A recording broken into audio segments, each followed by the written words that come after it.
Welcome to the Cultural Review. Today we're talking about a new Canadian series called Heated Rivalry. It's an old-fashioned love story. Can't be no spoilers of this one because it's effectively an happy ending. But it's an ordinary boy meets boy story. It's kind of Brokeback Mountain on ice. However, it's very different because the unique quality of it is what makes it worth watching. It's effectively a celebration, a joyous celebration of values, love, career, hard work, success, and quite a bit of sex.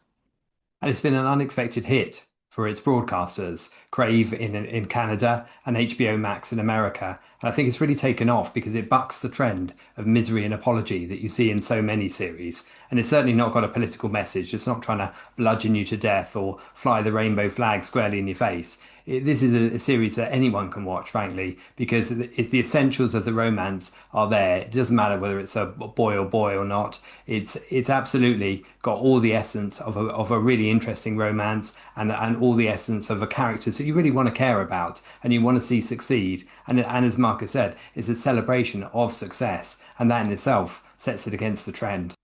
The plot is straightforward enough.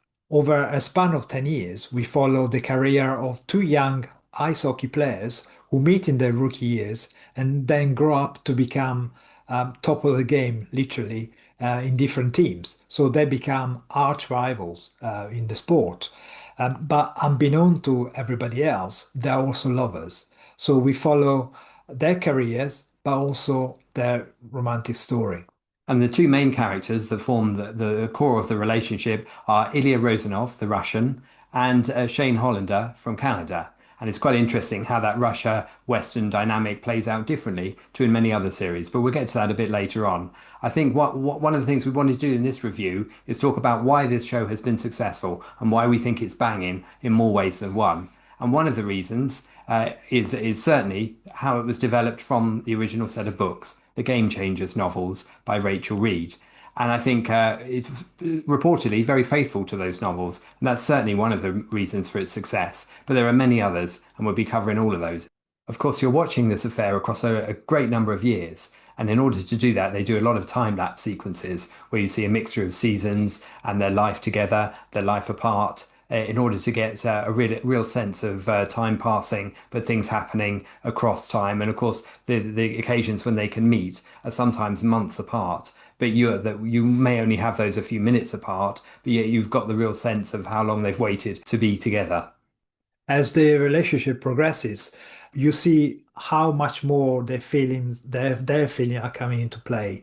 You actually see the characters developing awareness that what they initially felt is mutating into something else. And initially they are reluctant to understand it, but Hilya, again, being the more outgoing, the more confident of the two, is quite aware of it. But because he's Russian, because of his background, because of the fact that he needs to go back to Russia to look after his sick father, he's aware that he cannot allow himself to come out, and effectively preclude himself from being able to go back to Russia. Shane, instead, if you read Atlas Shrugged, he's a bit more like Reardon. Reardon is very much about work. He's not very good at understanding his own feelings. He kind of feels there's something there, but he can't put a name to it. He can't isolate it exactly what it is that makes him feel like that. And Shane is exactly that. Being focused on work is enough for him until what he feels inside becomes too much, and he causes him to um, kind of freak out when he realizes actually he's in love with Ilya. So much so that after an encounter, after he stays the night, I think for the first time, he freaks out and he decides, I can't do this. So he goes off and eventually ends up during a party with some colleagues, meets an actress, Rose, who's happened to be there, and they start a little relationship. However, Rose, being working in the sector, knowing exactly uh, how things are, she realizes that there's not much chemistry about the two of them, so something's afoot. So she very subtly, very nicely tries to tease him out of him and forces him to admit him that, yeah, he likes boys. And that's a good step forward in his understanding of what's going on in his life. And that's the point where he understands and he accepts what's happening. Yeah. And that's another example of a character subverting your expectations and not doing what you think they're going to do. You're expecting a big row at that point. But you're not, that's not what you get. What you get is people trying to draw the best from each other. I think that's absolutely crucial. And the way in which those sequences are sometimes done is through the speed editing of it, or the way in which the music is interacted with it. For example, when the two of them are in a nightclub separately, you've got a sense of the music linking between one scene and the other, and their dissatisfaction with who they're with at that present time, and the fact they really want something different. They use the track "Tattoo," all the things she said, to in two different forms, by the original and a slightly different form, which indicates the transition as they're trying to cope with the life that they're pretending to have, and at the same time, underneath that is the life they really want to have, and that's a realization that you get through the music as well as through the editing and the expressions and the really stunning acting, because these are actors that across the board are so convincing at every stage, and I think that's something that I appreciated. Yeah, you mentioned the music there, and it is true that that particular use of that song. We have the normal regular song during the scene where they are in the disco. But then again, as we turn into Shane's head, it's the same song by different version, a version much slower, and they use the lyrics to actually voice Shane's thoughts, and it's so incredibly well done. This is the scene where effectively he has sex with Rose for the first time, thinking that he could force himself to be with a girl because he freaked out by the fact that he realized he was in love with Ilya. So he decided to try, okay, no, I'm gonna leave that behind. I'm gonna be with the girl. And as they go, Shane and Rose, to spend the first night together, this is a song, and the lyrics that they use that this is not enough. So you see Shane's realization that th this is not for me. I can't do this. I love Ilya, and that's so incredibly well done. And I've never seen that one before. I can't think of another instance where it was done like that, but it's so clever.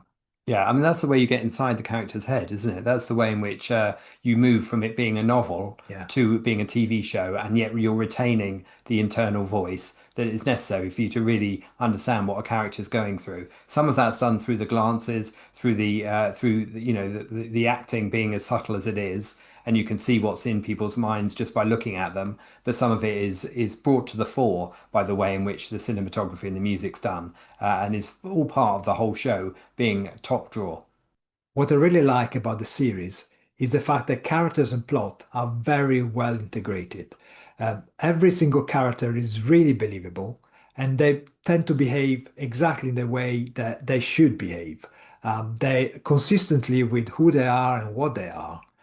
What is particularly obvious and what strikes you is how nice every single character is. There is no nastiness among them. There is no betrayal. There is no envy. There is no drug taking. So it's a very positive feeling that it's across the whole 6 episodes. And given that these guys are at the very top of the game, you would expect some kind of rivalry or envy and stuff like that.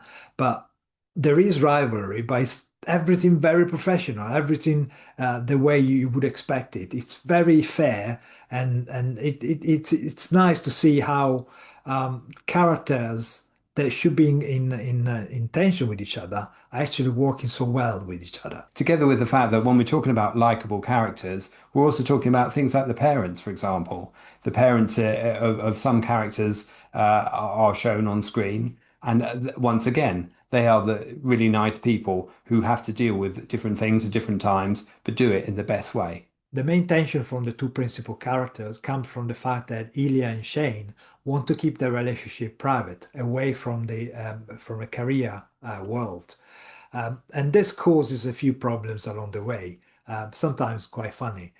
Also, the realization that the initial purely sexual relationship that they have when they're rookies is growing with something a bit more emotional, and they're starting to explore and understand what they're really feeling, what really matters to them, and that's very nicely done, especially with the character of Shane Hollander. Shane is not a control freak, but he's a real professional. His life is only career. His life is only ice hockey. He's focused, he's determined, and he's a winner. And the fact that they're winners doesn't make them, as I was mentioning earlier on, nasty character. They do not brag about it. They just accept the fact that they're good at what they do and they're the best ones, and they constantly push each other professionally. Shane is very, very career driven and he's not very good at introspecting, doesn't understand exactly the kind of feelings he- he's feeling for Ilya. So much so that he tends to have panic attacks. He freaks out, he overthinks things. But towards the end, when he actually realizes that he's falling in love, it kind of causes him a bit of a wobble. But I wanted to talk about Ilya because Ilya is like the opposite of Shane. Ilya is the kind of character that is knows who he is. He's strong, both physically and mentally, and he's dealing with a fair bit of baggage back in Russia as well. So he's got quite a lot on his plate, but he still knows what he wants from life, and he's going for it. And he's certainly the main driver in the relationship between the two. He's the one that takes the initial risks that gets the two together, for example. And I think he's a character that you can really believe in at the same time as being very masculine, both and very good on the hockey pitch, and very believable as a hockey player and as a character within this relationship between the two guys. But it's the likability of them both. And the likability of all of the sub characters, all of their friends they hang out with. These are the people you want to spend time with, that you want to enjoy their company with, and that definitely is not typical from many other series. And you don't see people trying to cheat or do one over another, or tricks somebody or score points at the expense of another person. When one of them wins a trophy or the other one wins a trophy, both of them are inside, certainly, they're celebrating the success of that. Even when neither of them win a trophy, they're celebrating the success of that. That's the core of this series. It is about people wanting the best from life, and I think that's what I really appeals to me from it. I think one of the things with the dialogue is the dialogue is so sharp, it's so well written, and this isn't a kind of a drama where people give endless speeches. This is a drama where people have short interactions between each other, but that's where the drama comes from, and that's where the dynamic comes from. That's where the chemistry comes from. It's the way in which they respond to each other's sentences, each other's points, where the humour's woven into it, where the exposition is so gentle and careful that you don't even notice it as exposition because it's moving the story forwards through the tension of their relationship, through the characters and the world they inhabit. This TV show is being derived by a series of book called Game Changers. It's actually made up of the first book called Game Changer and the second book, Heated Rivalry. So there are some elements of the first book as well. And specifically on episode 3, there is a kind of subplot that totally comes from the first book. We kind of explore this plot, but what was quite interesting that again, despite having a different couple involved in the subplot, this gets picked up again towards the end of the stories, and then play a good part in the resolution at the end of episode 6. So again, there's a very good integration of the plot. Nothing is left to chance. Nothing is made up. Everything you see is always used later on, or to in some way to advance the story or to explain something, and that's why this seems to be um, done such in a deliberate way that makes you wonder whether the author, I don't really know much about him, but I wonder whether the author was aware of Ayn Rand theory because he seemed to tick every single boxes of how to write a proper novel with plot and characters. So I think it's an additional pleasant surprise. Yeah, you could certainly badge his show under romantic realism because what you're seeing here is certainly both romantic and real and the universe that's been created is one that's believable and is the ideal one you would like to inhabit at the same time. And it's that mix of being the two things at once, which makes it exactly the kind of show that you want to spend some time with.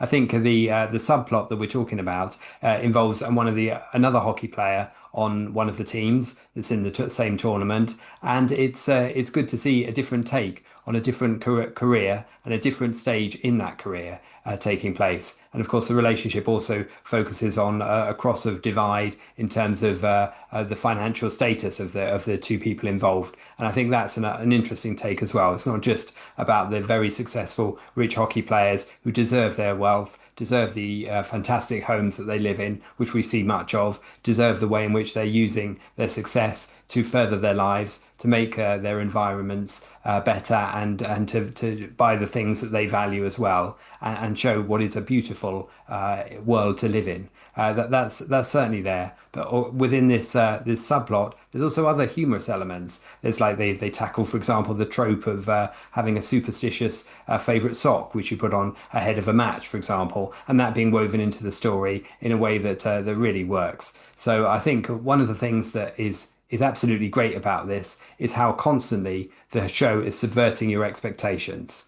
And every time you think you know exactly what's going to happen or how a character is going to react, even though it includes some of the main things which are relevant to any series that is both romance and sport, which are famous from being highly predictable, also within that, within every single scene, you've got characters not doing exactly what you would expect them to do, being the best versions of themselves, so that every time that you expect somebody to blow up and have a row or to react badly to a situation, they're at their very best in terms of it. They're dealing with what comes their way, even though life doesn't go completely smoothly. And of course, that's where the drama comes from as well. So all of that is part of what makes this show a really, really sharp watch and a really tense experience to enjoy. And another nice touch is the additional character, the friends that the two, Ilya and Shane, have.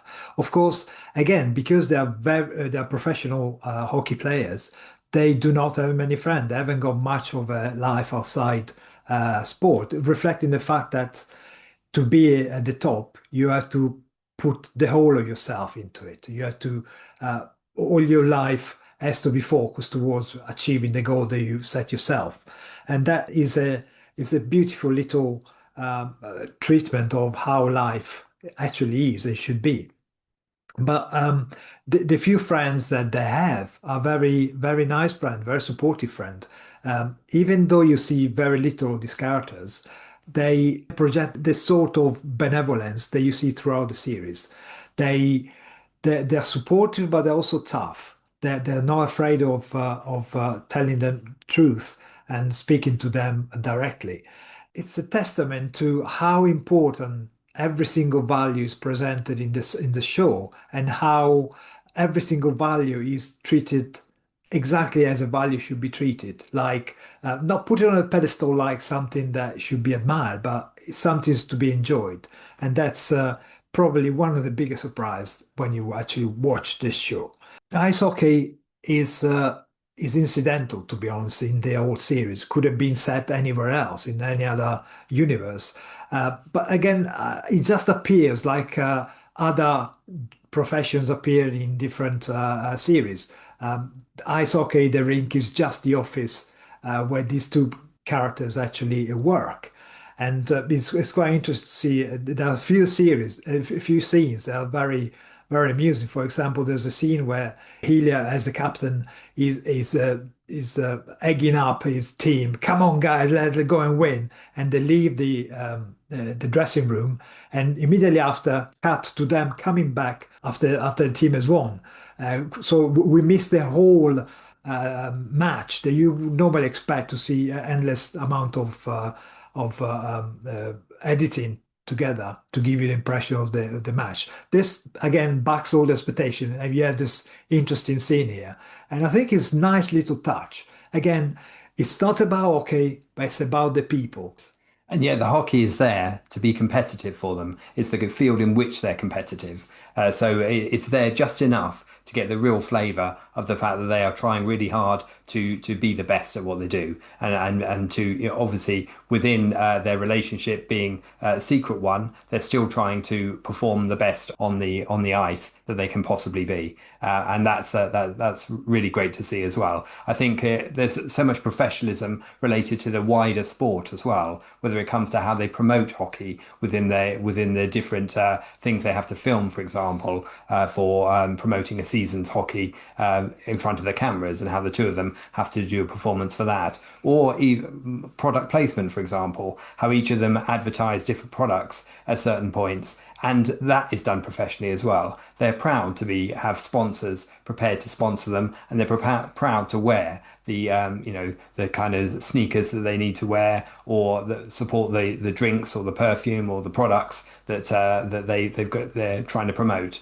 All of that is in there, and it's proudly in there, as if that's part of the universe that it's in. You're not ashamed of the fact that this is about money and success as well. It's all part of the overall professionalism that forms the nature of the office that Marco referred to just there. I think within that, you've also got the other elements that make a sportsman successful: the training, the exercise, and of course, there's the fun element to it, the camaraderie, for example, the locker room banter, which exists between all the players, despite the fact, of course, that the rest of the locker room doesn't know that this couple are having an affair.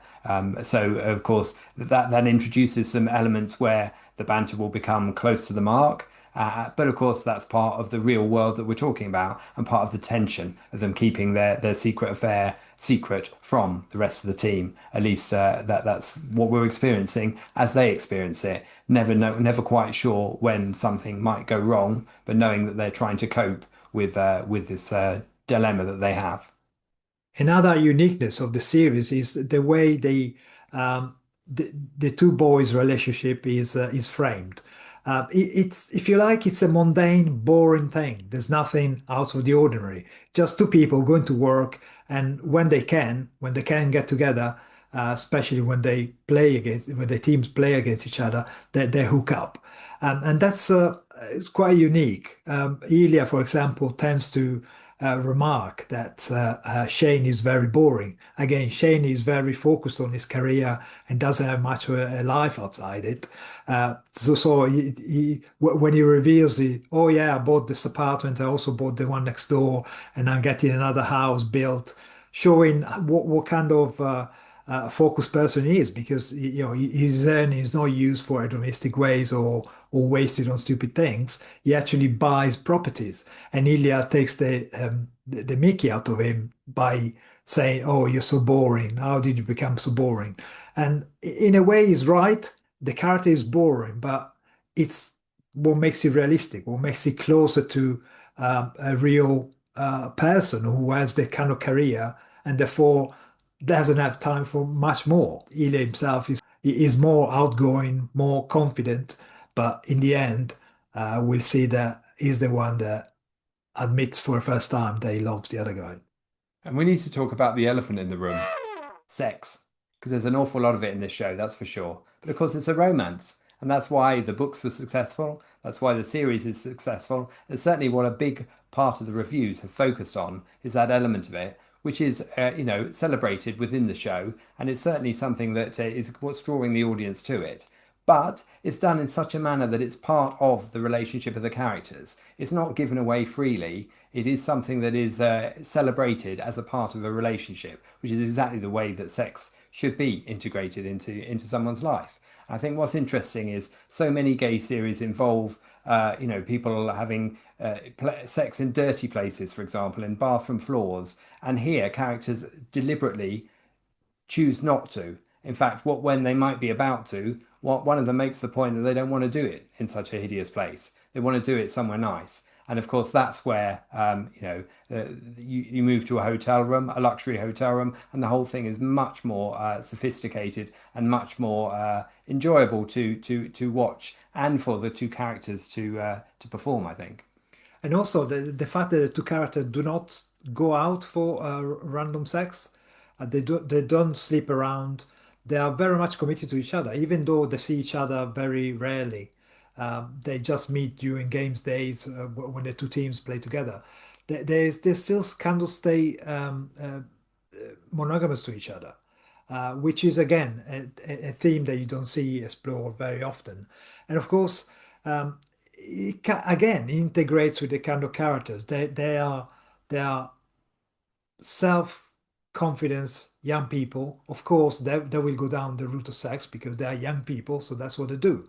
As the character grows, as their emotional understanding grows, the sex is much more part of celebration of the value that they're discovering to each other. And that's again, it's a very, very well integrated part of the story. Yeah, and I would say that if you're not used to watching the kind of series where the main two leads are gay and they're having at it, then you will need to look beyond episode one, for example. And I would say that you won't really understand the true value and pleasure of watching this series until you've seen at least the first two episodes. That's the point at which you'll definitely be hooked and want to see beyond. Otherwise, you may be tempted to think that this is too much like other things and dismiss it too early. And I think that that would be a mistake. I certainly did. I remember seeing the first episode, I thought, "Ah, this is not for me." But then, from the second onwards, also the way it's done, it's about the Olympics in Sochi, and different characters see the things from different points of view. And it's always very nice. Also, again, very well integrated in the plot. This way of showing that scene, it's because there's an intersection between plot lines and it's explored in that kind of way, and again makes lots of sense. It's just a pleasure to see it, especially at the end of it when you put all the things together. It's so enjoyable. And talking about the end, the way that the relationship of the two is found out by the parents of Shane is quite hilarious. I mean, initially this is the usual trauma. Oh my God, are you gay? Really? Um, and then they very quickly accept it, and it becomes quite hilarious because Shane sits around the table with his parents and Ilya and has another freaking out, another panic attack. And and you can see Ilya taking a mickey out of him again. But at the same time, looking after him, helping him to overcome this panic attack. And the parents see this and they realize that, wow, this is serious. Yeah, really has such a nice flow to it and such an interesting arc to it. In many ways, the climax is the episode five. That's the one that really gets you in the heart. That is the one that gets you kind of welling up, frankly. And then the payoff is also within the final episode, episode six. So I would strongly recommend seeing it right the way through. Some of the scenes, just a handful, are set in Russia, and that provides a contrast with the universe that you're experiencing in the Canadian tournament or the American arena in which they are performing all the time as ice hockey players. Of course, it covers some of the Olympics, for example, that occur in Sochi during the period of time in which they have their relationship. And also, it covers some scenes for Ilya and his family in the background. And that's when you get a flavour of the contrast between Russia and the West. You're seeing in Russia, you're seeing a background element of corruption, of people cheating one another, people trying to get ahead via some, exploitative manner. This is the absolute opposite of what's going on in the core of the series and provides a contrast. There's no moral equivalency you're being fed here, that Russia is just like the US. Or Canada even, and of course this is a key element of it, and also within that you've also got the fact that you're talking about gay characters, and it's made quite clear that a gay character or a gay person in Russia is not going to have a good time. And that is a key factor in why Ilya needs to keep his relationship a secret. And it's not glossing over that fact. It's not presenting some fake view of what it's like to be gay in Russia. It's making clear the fact that there is a difference in the values of the different nations, and the fact that's expressed through the drama of the characters.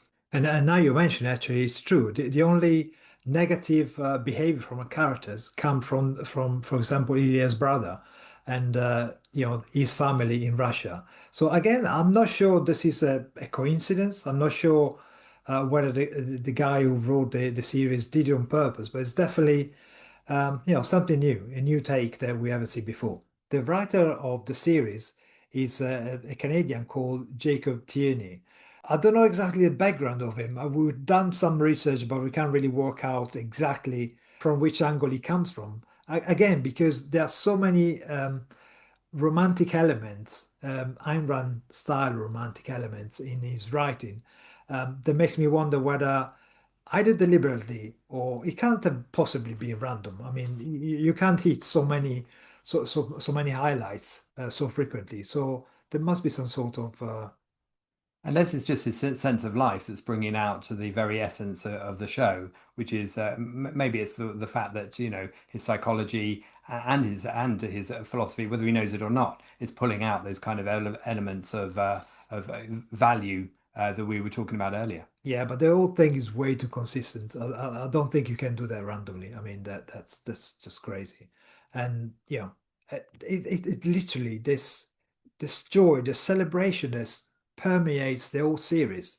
and it's too much to be a coincidence. Yeah. Yeah, I mean, do wonder whether because it's a gay series, it didn't have the same level of scrutiny when it was being written that would have forced people to pull in the kind of elements that would have made Russia look better, for example, or would have made some of the characters behave in slightly different ways, or those kind of things. It's possible that it went under the radar in that sense because it was also, it's such a niche category. I think they certainly didn't expect it to do as well as it has, but the reason that it's had such broad success is to do with those other elements to it, the broader elements that relate to anyone and relate to any romance. And that's what's called so many viewers to it and given it such word of mouth, which is already apparently led it to be commissioned for a season two. We mentioned the actors earlier on. These are all newcomers and they're really good. The role of Shane Hollander is played by Hudson Williams, and Ilya Rozanov is played by Connor Story, who's actually a Texan who has to learn Russian because part of the dialogue, funny enough, that's one of the bits I don't like. But there's lots of dialogue in Russian which needs to be under subtitles anyway. So what's the point? I don't get it. But anyway, the poor guy had to learn Russian for, pages and pages of Russian sometimes. There's a particular very long scene where he has a massive dialogue there. So it can't have been easy for him. Another famous person is Francois Arnault. People like James Valiant, for example, will recognize from the role of Cesare Borgia in The Borgias. All these guys are very, very good, and the chemistry between the two leads is incredible. They're really good. The characters themselves have got massive chemistry, but that's written like that. But the actual actors are definitely very good, which it must be quite awkward, especially for some of the scenes. The actress who plays Rose Landry is Sophie Nellis, who's getting some success in the series Yellow Jackets. But again, she's really, a fresh face, pretty much. And I think all of that shows in how they perform as part of this series, because there's certainly got to bring a freshness to it. And it's nice not to associate them too much with other roles in different places because they are so plausible within the characters that they're playing here. Yeah, I mean, she's also very good looking. I mean, she's a very good looking girl. Frankly, the whole cast is full of good looking people. Again, back in the trend lately of using very dodgy, funny looking people in a slap in the face of beauty and the appreciation of beauty. After the years of work that we've seen. And you can watch Heated Rivalry on streaming services like Crave in Canada or HBO Max in the United States. In fact, the series is the second most popular on HBO Max. That gives you an idea of how popular this was. And here in Britain, it's now streaming on Now TV, Sky Atlantic, the all Sky platforms where you can catch up and enjoy yourself. As a contrast with this particular series, Heated Rivalry, we also watched Newmat, which is a European series, which does the absolute opposite of what we're talking about here. And it only served to highlight the difference, quite honestly. Newmat is a series with a gay main character who is called back to his family's farm when his father commits suicide. And before that, he's working He's working as a consultant in the city, having a successful career. But the difference in his success is that every element of that success, and it's shown on camera constantly at all the meetings he has, all of the ways he tries to get ahead, is through cheating, backstabbing, trying to corner cut, trying to do the competition down via some deceitful means, any way to get ahead via trickery and deceit. It's the worst display of capitalism, if you want to call it that, that you can see. And of course, it's no wonder that it's a European series. I think, the kind of universe they're presenting is such a malevolent universe. It's really quite unpleasant to spend any time in. There's no moment where a piece of happiness that a character enjoys is not crushed utterly within about 30 seconds, so that no joy is allowed to sustain for any amount of time. And that's certainly the opposite, isn't it, with heated rivalry? It's totally the opposite. Even the characters are malicious to a T. I mean, they're deeply rotten within, and they always make the worst kind of decision that they can. When presented with a choice, they choose the worst option possible, and that's what makes it quite unsavory. And you leave with the sense that this is not what I want to see. This is not the kind of life I want to see. Again, I don't know whether the producers and the creators were expressing their sense of life. But if that's the case, my God, poor people, I'm really sorry for them. Could just be that they were just going for maximum effect and they chose the worst possible outcomes all the time. But Frankly, we could only stomach two series of it. They did actually make three, but after seeing so many characters say things like, I really want to be honest with you, and then within moments being dishonest with them and trashing every value at every stage, it just becomes risible to watch and really is, a hideous environment. But I think there's a definite contrast there between what Europe tends to do when making programs, what it tends to focus on, and what America tends to focus on, or the US or Canada tends to focus on. Of course, that's not true across the board, but certainly there is a very negative attitude towards success within Europe. There's certainly less prevalent within US shows. and this just highlights the sense of life of the guy who created E.T. Ravel, really.